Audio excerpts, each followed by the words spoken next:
Ma'asyiral muslimin, jamaah sholat Jumat yang dirahmati oleh Allah.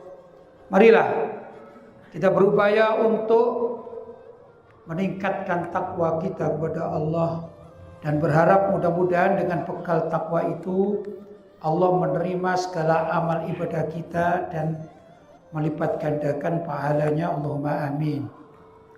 Ma'asyiral muslimin, sekarang kita berada pada bulan yang mulia, yaitu bulan Safar, dan kebetulan juga kita berada pada bulan Agustus yang menjadi satu kenangan bagi bangsa Indonesia, yaitu hari kemerdekaan negara Republik Indonesia. Mari kita isi hari-hari ini dan juga bulan-bulan ini dengan hal yang baik, yang positif. Jangan sampai hari yang baik ini diisi dengan hal-hal yang kurang baik. Dikatakan sofar juga dhofar, yaitu sesuatu yang mulia. Sedangkan pada bulan Agustus adalah mengingatkan kita akan perjuangan orang-orang tua kita, para pahlawan kita. Mudah-mudahan apa yang dilakukan oleh para pahlawan kita membawa keberkahan bagi kita semua. Allahumma amin. Kalau kita mengingat bagaimana orang tua kita zaman dahulu kala, mungkin juga kalau kita sebagai warga NU perlu kita tengok bagaimana era Kiai Haji Hasyim Asy'ari di dalam mendirikan NU. Ulama-ulama yang luar biasa tersebut tentu mempunyai kajian-kajian ilmiah, kitab-kitab, dan juga menjadi rujukan bagi kita semuanya, warga Ahlussunnah wal Jamaah. Dulu dikenal kitab, sebut saja di pesantren-pesantren, di surau-surau atau musala-musala, mengajarkan kitab Ta'limul Muta'allim, yaitu pendidikan bagi seorang penuntut ilmu agama. Kitab itu sekarang sudah agak langka dibaca oleh masyarakat. Mungkin ada tersisa di beberapa pondok pesantren, tapi di tengah masyarakat sudah mulai langka, jarang dibaca atau diajarkan. Bahkan pada era kurang lebih 10 tahun yang lampau, ada sekelompok orang yang berpemikiran liberal menolak keberadaan kitab Ta'limul Muta'allim. Ini terus berlanjut, ma'asyiral muslimin.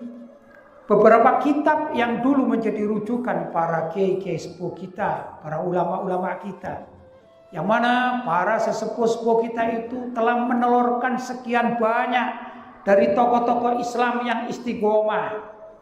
Namun pada akhirnya generasi berikutnya tidak mengikuti langkah-langkah para sesepuh, termasuk juga para pendiri NU.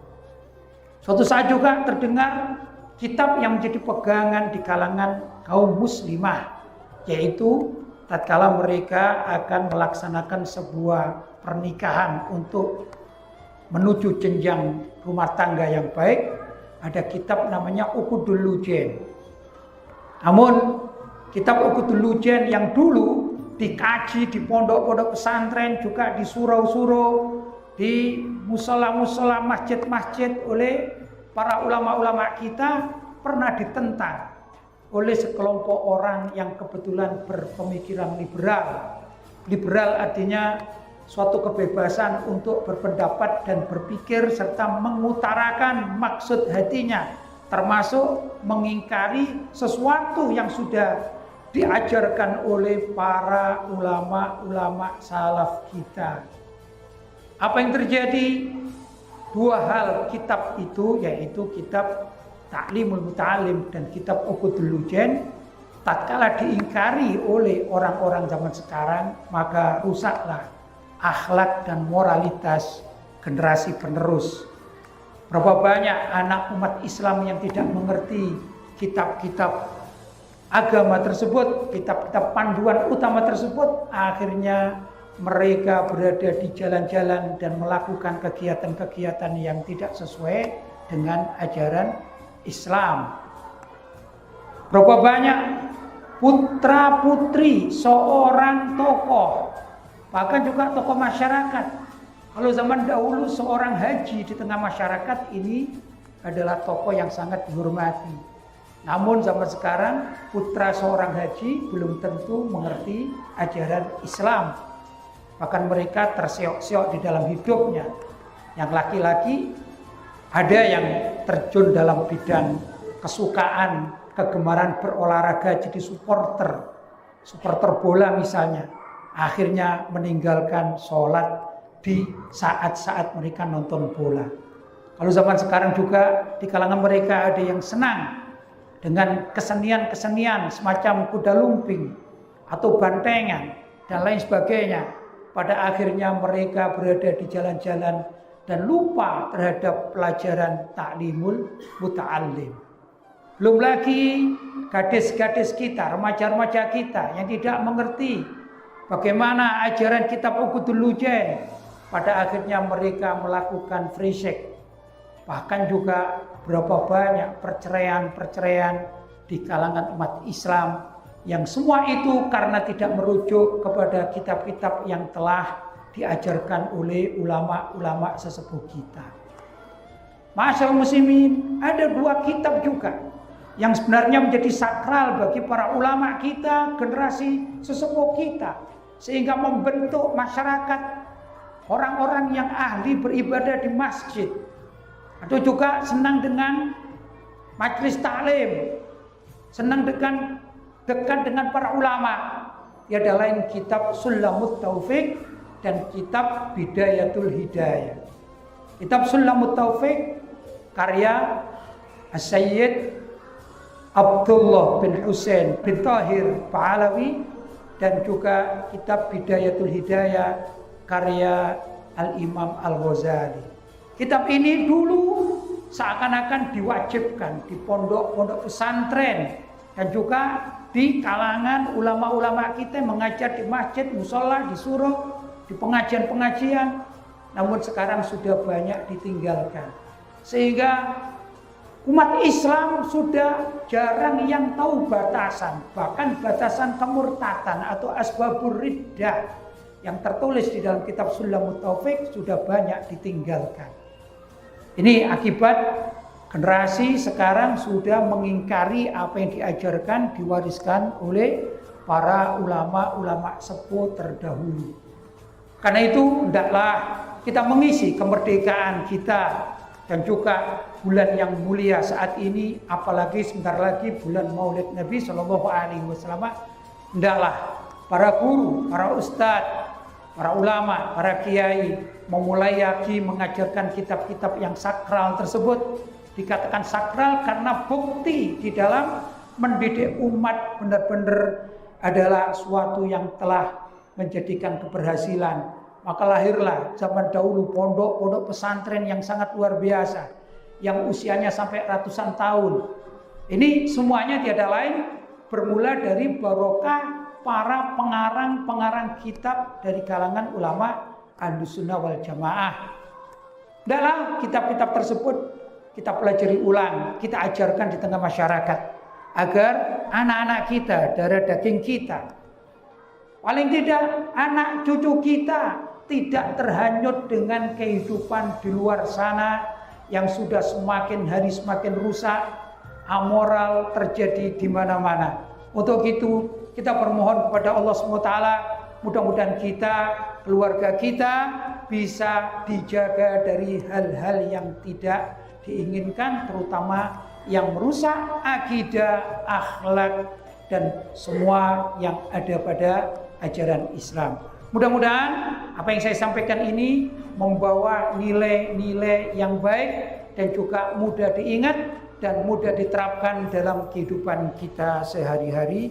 Allahumma amin. Ja'alallahu wa iyyakum minal faizin wa adkhalana wa iyyakum fi ibadis sholihin wa razaqana wa iyyakum mahabbata sayyidil mursalin. A'udzu billahi minasyaitonir rajim. Ya ayyuhalladzina amanu udkhulu fis silmi kaffah wa la tattabi'u khutuwatis syaitan innahu lakum aduwwum mubin. Shadaqallahul azim. Barakallahu li wa lakum fil Qur'anil azim. wa nafa'ani wa iyyakum bil ayati wadh-dhikril hakim wa taqabbala minni wa minkum tilawatahu innahu huwas samiul alim. Assalamualaikum warahmatullahi wabarakatuh. Alhamdulillah wassalatu wassalamu ala Rasulillah Sayyidina Muhammad ibn Abdillah wa ala alihi wa sahbihi wa man wala wala hawla wala quwata illa billah. Amma ba'd. Hadratul mukarramin, ma'asyiral ulama al-fudala, ma'asyiral asatidzah al-kurama, imtithalan bi talabi takmiril masjid, mengikuti harapan dari takmir masjid, saya berdiri untuk melanjutkan apa yang tadi sudah saya sampaikan. Kita zaman sekarang ini dikatakan sudah akhiruz zaman. Kita bayangkan Nabi kita Muhammad SAW yang hidup 14 abad yang lampau itu dikatakan Nabi akhir zaman. 14 abad yang lampau Nabi sudah tidak ada. Jadi kita ini sudah betul-betul akhirnya akhir zaman. Tentu kejadiannya berbeda zaman dahulu kala dengan zaman sekarang. Karena dikatakan khairul qurun qarni, sebaik-baik masa atau zaman itu zamannya Nabi SAW. Tsummalladziina yalunahum tsummalladziina yalunahum. Kemudian zaman berikutnya yaitu zaman para sahabat yang memimpin menjadi tokoh-tokoh. Kemudian zaman berikutnya yaitu zaman para tabi'in menjadi tokoh-tokoh, sedangkan umatnya ini adalah tabi'ut tabi'in. Itu zaman terbaik. Ternyata semakin ke belakang zaman itu menjadi semakin kurang baik. Jadi sudah saya sampaikan, kalau kita bicara Ahlussunnah wal Jamaah di Indonesia, sekarang ini ingkorot sudah tambah menipis pendidikan di kalangan warga Ahlussunnah wal Jamaah. Kalau dulu tidak ada masalah-masalah yang krusial di dalam mempraktekkan kitab-kitab salaf. Semua ulama-ulama kita, kiai-kiai kita, keluarga-keluarga pesantren dan juga masyarakat itu diajari satu ajaran dalam dalam pelajaran itu langsung dipraktekkan. Jangankan yang sekarang-sekarang, dulu ya. Kita rata-rata hafal dengan lajunya juga, wujud kita mbako, mukhalafatul hawadithi dan seterusnya. Itu di mimbar-mimbar musola kita dibacakan dan kita walaupun tidak paham artinya kita paham dan hafal zaman dulu kan. Sekarang jarang orang melakukan seperti itu. Padahal ini adalah satu sifat Allah SWT dalam ajaran tauhid. Tapi semua sudah rasanya hilang di telinga kita. Belum lagi hilang di dada kita, apalagi di anak turun kita. Jadi saya sebutkan ada dua kitab yang sangat luar biasa. Kitab Sulamut Taufik dan kitab Bidayatul Hidayah. Ini dulu diyakini siapa saja yang mengamalkan kitab Sulamut Taufik dan Bidayatul Hidayah, maka kelak tatkala besar akan menjadi orang-orang soleh. Mungkin dulu kita diajari walaupun kita tidak membaca, tapi kiai kita membacakan, menerangkan isi Bidayatul Hidayah dan juga Sulamut Taufik sehingga kita masih aman dalam kehidupan kita sehari-hari. Tapi zaman sekarang tidak demikian. Ini sudah jarang yang membacakan. Kitab Sulamut Taufik karya seorang arif billah yaitu As-Sayyid Abdullah bin Husain bin Tahir Ba'alawi, dan kitab Bidayatul Hidayah karya Al-Imam Abu Hamid Al-Ghazali. Ini kitab yang mengandung ajaran fikih, ajaran tauhid dan ajaran tasawuf. Tauhid maksudnya akidah. Dua kitab ini kalau betul-betul kita amalkan, diyakini kita akan menjadi orang soleh. Masalahnya sekarang sudah jarang yang mengkaji kedua kitab ini. Bahkan naudzubillah akhir-akhir ini justru ngerot itu menolak pengarang kitab Sulamut Taufik dan beberapa medsos. Saya melihat bahwa Sulamut Taufik menurut orang sekarang wajib ditinggalkan. Kenapa? Karena pengarangnya dari Sada Ba'alawi. Sampai segitunya orang zaman sekarang ini ya gak seneng dengan suatu marga. Ini dulu dimulai dari orang-orang Wahabi, kemudian orang-orang orientalis, sekarang diikuti orang-orang NU lagi. Runyam sekarang ini. Semua memusuhi ulama-ulama kita zaman dahulu kala. Luar biasa. Kalau dari kalangan orang-orang Wahabi ini ya, kalau namanya Imam Abu Hamid Al-Ghazali, ini sudah lama ditinggalkan oleh mereka. Mereka tidak percaya. Kenapa? Karena Imam Ghazali mengajarkan amalan tasawuf. Padahal tasawuf itu adalah akhlak. Yang Nabi sendiri mengajarkan innama bu'itsu liutammima makarimal akhlak. Sesungguhnya aku diutus oleh Allah ke muka bumi ini untuk menyempurnakan akhlak yang mulia. Akhlak itu dalam sinonim kata sama dengan tasawuf. Kita dijauhkan dari tasawuf sehingga kita banyak yang tidak merasa malu kepada Allah SWT. Kita berbuat apa saja merasa bebas. Kadang-kadang mengandalkan ilmiah. Tapi dalam hatinya ada kedengkian. Na'udzubillah min dzalik. Ini yang terjadi ya ikhwan. Karena itu kitab-kitab salaf seperti kitab Sulamut Taufik dan kitab Bidayatul Hidayah yang dulu menjadi andalan pondok-pondok pesantren, di mana saja pondok pesantren NU itu pasti mengajarkan kitab Sulamut Taufik, dan sebagian kalau sudah meningkat akan membaca kitab Bidayatul Hidayah. Hanya saja kitab Bidayatul Hidayah itu dibaca setelah kitab Ta'limul Muta'allim. Kalau sekarang jarang, walaupun bukan berarti tidak ada tapi jarang.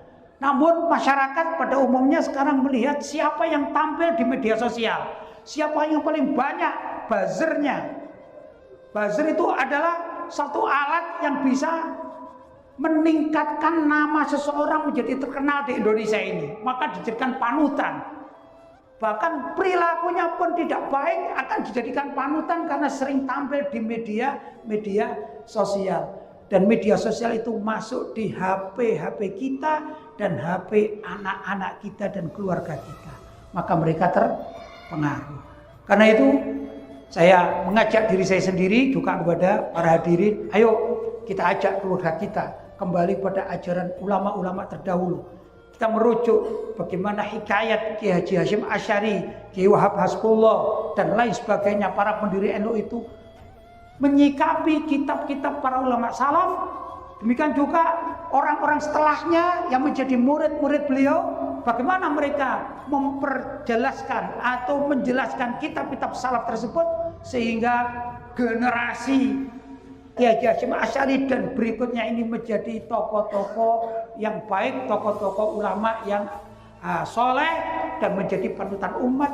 Bukan seperti sekarang orang-orang baru muncul tiba-tiba jadikan panutan umat, akhirnya rusak dan terjadilah kehebohan-kehebohan atau pertengkaran-pertengkaran yang tidak ada dasar hukumnya.